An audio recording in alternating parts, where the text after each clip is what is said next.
কেউ কেউ মনে মনে প্রশ্ন করতে পারে, হুজুর তখন তো বেলাল হাফসি বেঁচে আছেন, বেলাল হাফসি তো তখন মদিনা শরীফে, নবীজি না হয় মেরাজে গেছেন, বেলাল হাফসি তো আর মেরাজে যান নাই, তো জান্নাতের ভিতরে বেলাল হাফসিকে কেমনে দেখলেন? এই প্রশ্নের উত্তর হলো এই দিকে তাকাইলে পেয়ে যাবেন, এই যে এগুলোর দিকে তাকাইলেই উত্তর পেয়ে যাবেন।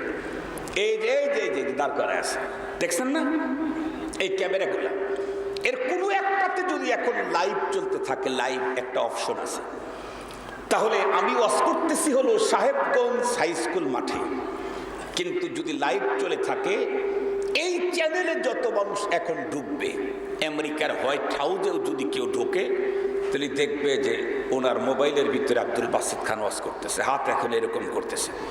আরেকজন আমেরিকায়, উনিও তাই দেখবে, আরেকজন মালয়েশিয়া, উনিও তাই দেখবে, আরেকজন আছে কুয়ালালামপুর, উনিও তাই দেখবে, আরেকজন পাকিস্তান, উনিও তাই দেখবে, আরেকজন ইন্ডিয়া, উনিও তাই দেখবে, আরেকজন ফ্রান্স, জাপান, উনি তাই দেখবে।